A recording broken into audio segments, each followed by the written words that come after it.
Well, we see that that meeting did not end the way a lot of people would have expected. Perhaps resolutions met, a definitive statement made on the impending indefinite strike action. So what exactly played out in that meeting such that resolutions were not met or made, as it were? Well, the meeting was quite friendly meeting, quite engaging, because the issues have gone beyond the Minister of Labour, apart from maybe one or two issues that came up, after the withdrawal of subsidy. You will reflect back to discover that there's already a presidential committee that is kind of interministerial that was discussing the issue of CNG gas, that the Minister of Labour can work on it.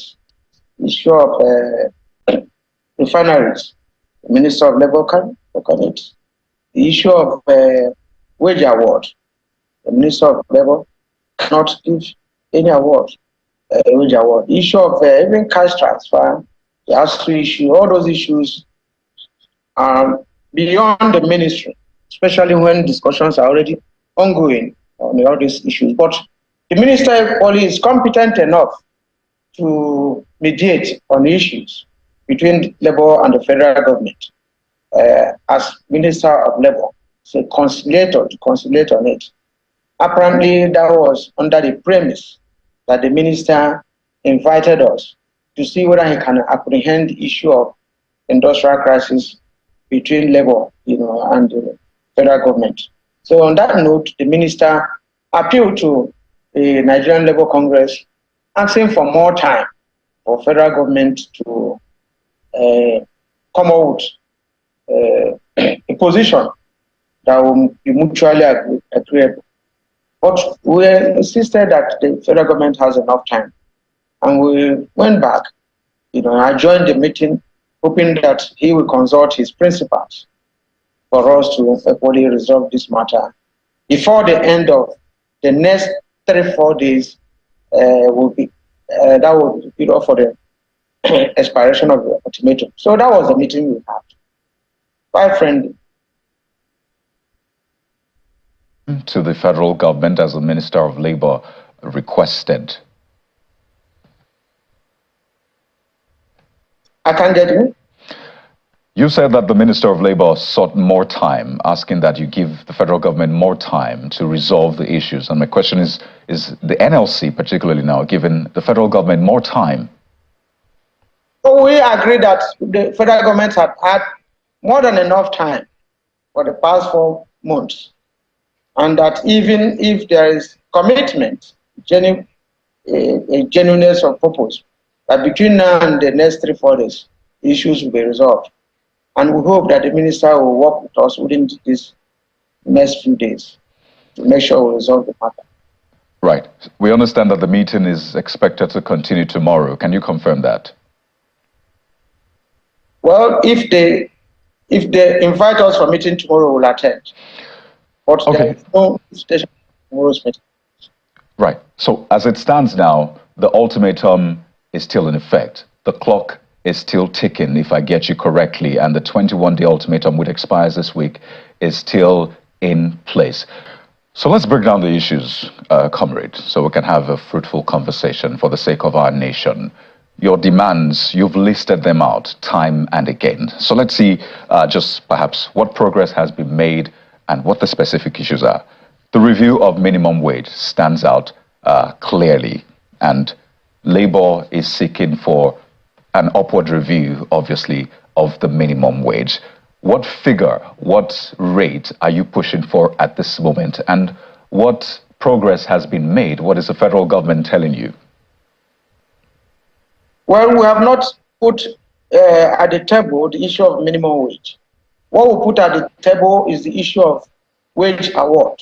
And wage award is to cushion the effects, of the increase in pump prices of petroleum products. Wage award is different from minimum wage. The minimum wage law will be reviewed next year, and by next year, the federal government and the state governments and the trade unions in the country will meet and discuss the issue of minimum wage.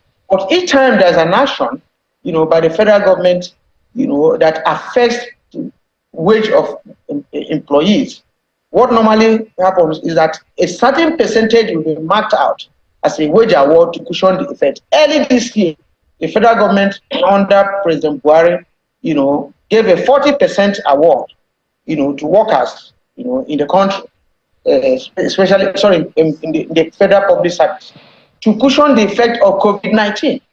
That is wage award, it's not minimum wage. So, and that is what we have asked for. And then we have not met at the table to discuss a percentage that is appropriate. I discussed this even with Mr. President and drew this demarcation, and he was telling me that would be double. I said, yes, that would be double, but take care of this wage award first before a minimum wage. And the minimum wage that goes with law. It is legislated at the National Assembly, and the date, it will expire will be next year. So we are not mixing it up, minimum wage and wage award. So what percentage of wage award are you looking at, comrade? Sorry? What percentage are you looking at for the wage award? Well, we'll take the percentage of the hike. If you check the percentage of hike, we have almost 100 or 200% as of today. But we would have looked at it, not a straight jacket on percentage.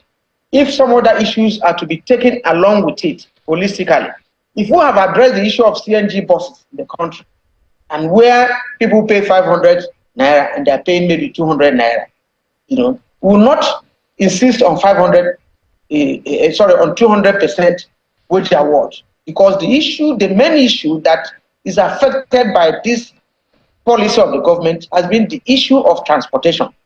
There has been the issue of the energy. So if we had addressed it, labor will not be talking of maybe 200% or 100%. A certain percentage will come up, and then we'll discuss it and agree on it. Bearing in mind that by next year, the issue of minimum wage will still come up. We'll take the whole thing into consideration. I recall that the presidency, in a statement on the president's 100 days, spoke specifically about minimum wage, saying that it's working out a minimum wage and salary increase in the aftermath of subsidy removal. So it looks like that's on the table, at least as far as the federal government is concerned. Now that you've mentioned CNG, let's talk about that, because a lot of Nigerians are seeking alternatives to CNG. What is your demand? There's a presidential committee on CNG roadmap, but there's a time frame to that one, saying that, well, all of this might not come into fruition fully up until 2024. What does Labour want as a matter of urgency when it comes to CNG? We have had an agreement on this before now. Under Silva, the former Minister of Petroleum in 2021, we had an agreement with federal government. And it was clear that about 1 million vehicles to be converted within the first 3 months. I don't know who is bringing this idea that nothing could be done until the 2024. It's live. It's not rocket science. Even conversion of vehicles now, could be on. In addition to even bringing in vehicles that are CNG driven.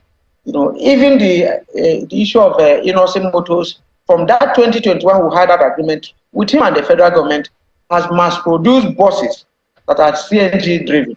If anybody is telling you that until next year that nothing could be done, I'm telling you that the person is not telling us the truth. In other countries, I just came in from China yesterday, 90% of the vehicles there are electric motors that chargers. You charge for even 10 minutes, 20 minutes, and it will last you for about 20 hours in that order. So the federal government is not talking of even bringing, electric motors, electric batteries. They are not talking of CNG. They're only telling you it can be possible. And we're saying it can be possible between now and the next 2-3 months. We could flood our roads with CNG buses, with CNG vehicles, with electric battery vehicles. And it's possible. And you can't just say, well, 4 months gone. It says it can't be done until next year.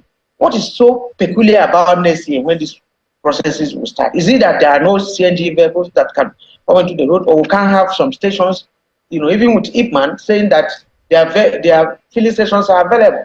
They have not made any effort on any issue Even the issue as simple as cash transfer or bringing buses on the road, nothing has happened to them. So it's lack of willingness, and we can't model up all these issues, and then call minimum wage as wage award. Minimum wage, if anybody is looking at the issue of wage award as minimum wage, then there's confusion within that class of people. So it even raises issues about the kind of dialogue that is being done here, the kind of back and forth, reconciliation as the case is here, whether there's trust, whether the communication is clear enough, because that is vital to achieving success. But let's talk more about some of the issues that have been raised. You've said that the CNG is a deal breaker and 2024 is too far. Are you considering the question of funding? Where do you think that the federal government can get the money from to purchase these things? And not to talk of capacity. Perhaps if we're looking at local production, have you looked at the capacity of those who are to manufacture in-house? Do we have that capacity? Have you checked? Well, I know that importation by the federal government, even with the removal of waiver, by now we would have had thousands of CNG buses on the streets. Clear. And like I said before, it's not rocket science, either from Brazil or any other country. So we should not be looking at these things as if, if they don't happen in the way we want it, the whole world will come to an end. Even within us, the labor movement, what we need is clear direction from the government. We have talked with people, experts in CNG that are ready to roll out. If the federal government agrees on a policy direction, independently, people will convert their vehicles to CNG buses. And then, but you see, it must take a policy direction, for the federal government to say, oh, this one has happened, especially with the willingness of, the IPMA to say our filling stations are available. Let's do this conversion. Let us start from somewhere. Well, Comrade, pardon me to butt in here. Are you saying, you said that you've actually spoken, you've done some research. Are you saying that Labour is willing to take on that, project, the responsibility of getting the buses? Is that something you're pushing forward as well, that, well, we can handle it, you can give us the funding and we'll bring in the buses? Is that something you're considering? I've talked to a lot of people at our NEC meetings. The experts have come to address us. But the most scandalous part was that where the experts were telling us that they could convert a vehicle for 280,000, and that they could provide facilities for workers to take loan from some banks and pay for a period of about 3 years, the amount used in conversion. Now, the meeting we had with the federal government, they were proposing the same conversion at 800,000. Now, this is why we are saying we can handle this, at a cheaper cost. But they want a CNG conversion process that is pioneered and driven by the federal government. And it can be driven at that amount, at that rate. So these are issues that we need to harmonize, before they stop conversation with us. Some of these things are laughable. Well, we're winding down on this conversation. And just to be clear, the ultimatum, when does it elapse? Is it a Thursday, Friday? When this week does it elapse exactly? Friday. On Friday, right. So race against time, literally. One more issue before we go, and that's the issue of refinery.